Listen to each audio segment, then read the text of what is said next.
குழந்தைகளுக்கான சத்திய கதைகள். கதை எண் 14. பெரிய பேழை கட்டுதல். ஹலோ குட்டீஸ், இன்னைக்கு நாள் சந்தோஷமா இருந்துச்சு நான் நம்புறேன். எல்லாரும் சாப்பிட்டு ரெடியாக உட்காந்துருக்கீங்க இன்னைக்கான கதை கேட்க. வாங்க, இன்னைக்கான கதையை கேட்க நம்ம ஸ்டார்ட் பண்ணலாம். குட்டீஸ், போன கதையில் கெட்டது நிறைஞ்ச இந்த உலகத்தில் நோவா தாத்தாவும் அவருடைய குடும்பமும் மட்டும் எப்படி சேஃபாக காப்பாற்றினாங்கன்னு நம்ம படித்தோம். இன்னைக்கு அந்த பெரிய பேழை எப்படி உருவாச்சுன்னு பார்க்கலாமா?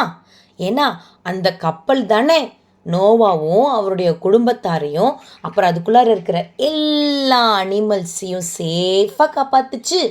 அது எப்படி உருவாச்சுன்னு நம்ம இன்னைக்கு பார்க்கலாம். இது ஒன்றும் சாதாரண கப்பல் மாதிரி இல்லை, சாதாரண சின்ன படகு மாதிரிலாம் இல்லை. ஒரு பெரிய வெள்ளம் வரும்போது நோவாவும் அவருடைய குடும்பத்தையும் அண்ட் அனிமல்ஸ் உள்ள ஜோடி ஜோடியாக இருக்காங்களே அந்த அனிமல்ஸையும் காப்பாற்ற தேவன் பிளான் போட்ட ஒரு மிதக்கிற வீடு. அந்த கப்பலை கொப்பேர் மரம் அப்படின்னு ஒரு ஸ்பெஷல் மரத்தில் கட்ட சொன்னார் தேவன். அதோட அகலம், உயரம், நீளம் எல்லாத்தையும் தேவன் மெஷர்மெண்ட்ஸ் எல்லாம் கொடுத்தார்ல, அது எவ்வளோ பெருசுன்னு பார்க்கலாமா? அந்த கப்பலோட நீளம் 450 அடி. அதாவது 3 ஃபுட்பால் கிரவுண்டை சேர்த்தா எவ்வளோ பெருசு இருக்குமோ அவ்வளோ பெருசு இருந்துச்சான். அகலம் 75 அடி, 75 ஃபீட். உயரம் 45 அடி. ஒரு 4 மாடி பில்டிங் அளவுக்கு, ஒரு அப்பார்ட்மெண்ட்ஸ் மாதிரி ஹைட்டாக இருந்துச்சான். ஆனால் இந்த கப்பலை ஓட்டுறதுக்கு ஒரு துடுப்பும் இல்லை, பாய்மரமும் இல்லை. எப்படி அப்புறம் கப்பல் போகும்? இதை ஓட்ட போகிறது யார் தெரியுமா? நம்ம நோவா தாத்தா இல்லை, வேற யாரா இருக்கும்? வேற யாரு? கப்பலை செய்ய சொன்னவர் தான். தேவனோட கரங்கள் தான் இதை பத்திரமா கூட்டிட்டு போகும். நோவா இந்த கப்பலை எப்படி கட்டினார்னு பார்க்கலாமா? அந்த கப்பலில் 3 மாடியாக கட்டினார். உள்ள நிறைய ரூம்ஸ், மிருகங்களுக்கு தனித்தனி ரூம், நோவா தாத்தா அண்ட் அவரோட ஃபேமிலிக்கு ஒரு தனி ரூம், சாப்பாடு வைக்க தனி ரூம்.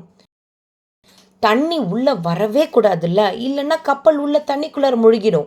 அதனால உள்ளேயும் வெளியையும் கீழ் அப்படின்னு ஒரு பிசுனை பூசினார்.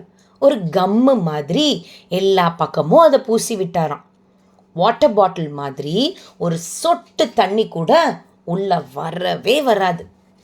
யோசிச்சு பாரு செல்லம், காட்டுக்குள்ளே போய் மரங்களெல்லாம் வெட்டி அதை இழுத்துட்டு வந்து அதை கரெக்டாக கட் பண்ணி ஜாயின் பண்ணி, அப்பா எவ்வளோ வருஷம், ஐயோ செம கஷ்டப்பட்டிருப்பார். ஆனால் அது ஒரு கஷ்டமான வேலையாக நோவா தாத்தா பார்க்கவே இல்லை. ஏன்? அதை தேவன் தான் கட்ட சொன்னார். ஊர்க்காரங்கள்லாம் நோவா பண்ணுற வேலையை பார்த்து ஆன்னு சிரிச்சுட்டே இருந்தாங்களாம். மழையே பெய்யாது, மழைன்னா என்னன்னே தெரியாது, இதுக்கு எதுக்கு இவ்வளோ பெரிய கப்பல் இவன் கட்டுறான், இவன் பெரிய கிறுக்கு அப்படின்னு எல்லாரும் கேலி பண்ணாங்களாம். ஆனால் நோவா தாத்தா பயப்படவே இல்லை. தேவன் சொன்னதை மட்டும் கீழ்ப்படிஞ்சு அப்படியே செஞ்சார்.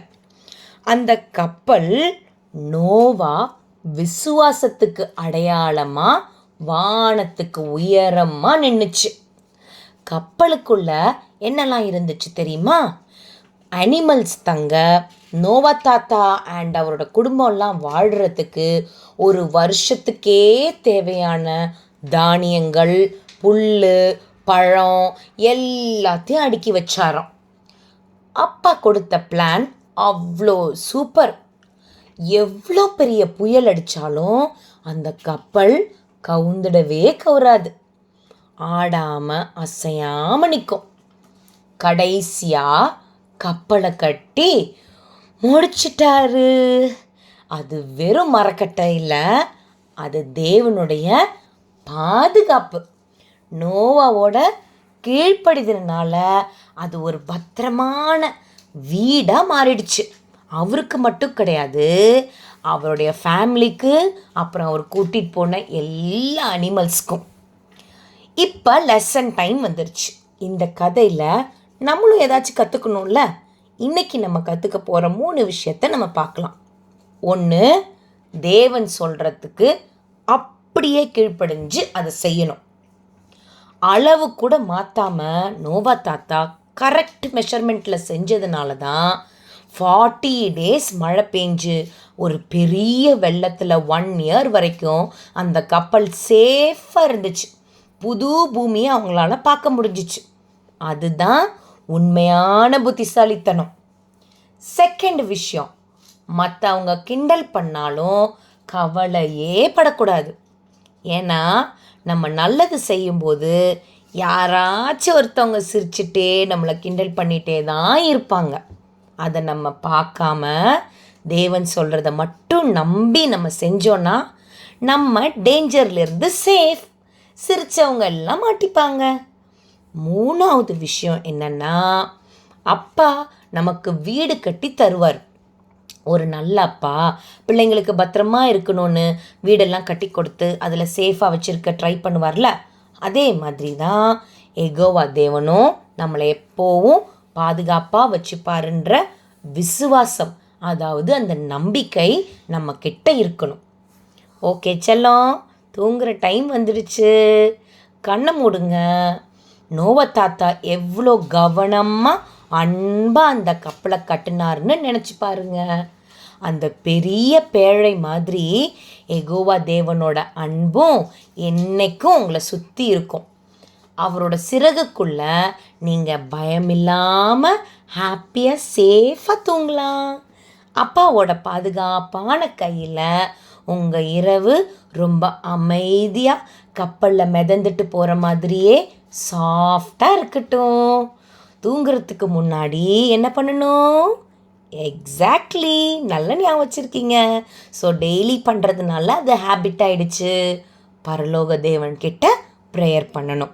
ப்ரேயர் பண்ணிவிட்டு நான் இன்னும் கீழ்ப்படினும், உங்கள் பேச்சை கேட்குற நல்ல பிள்ளையாக மாறணும், நான் தப்பு பண்ணால் என்னை மன்னிக்கிற தேவன் என் கூட இருக்காருன்ற விசுவாசம் என்கிட்ட நிறைய இருக்கணும்னு சொல்லி ப்ரேயர் பண்ணி முடிச்சுட்டு இந்த நைட்டில் நல்லா தூங்குங்க என் செல்லக்குட்டி.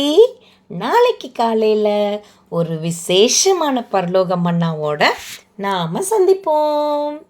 Good night.